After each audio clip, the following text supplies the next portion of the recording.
Talk to me about privacy. I have said for a while, and I've talked to a bunch of people who agree with me that HIPAA is so antiquated, but we adhere to it like it is the 10 Commandments handed down from on high, which we should, but it is really, there are sections of it that are so antiquated. Is there any movement towards like bringing that back up and redoing it? Or are we just sort of piecemealing, redoing provisions as we do certain other laws and Well, other things?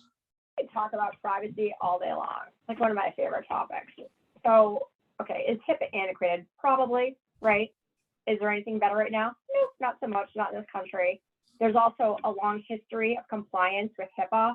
Providers, if they like nothing else, they want certainty, right? Just help. They say, just tell me what I have to do. Yes. So I Don't give me more work. Right? Yeah. So, right. Well, or I just want to understand like what it is you're asking me to do. I mean, said another way is they don't like ambiguity. We want bright yellow lines. We want to know what state are you being held to, so on and so forth. And so there's a long history of HIPAA, of compliance. It's not perfect.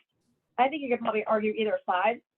So when you start looking at the national privacy bills, there are some limited HIPAA carve outs, some, not all though. But here's the thing, like one thing that I think we're gonna have to wrestle with is this notion of de-identified data. So what you're asking me, like, is HIPAA antiquated? Well, and when it comes to de-identification of data, all you need is geolocation tracking, and you can identify someone with pretty darn good certainty about who they are.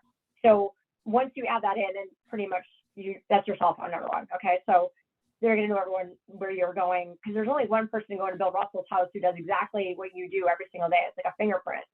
Right. So in that respect, that is integrated. But if you look at some of these bills, they have like de-identified data as carve out, and so I think that's something that's going to have to be wrestled to the ground.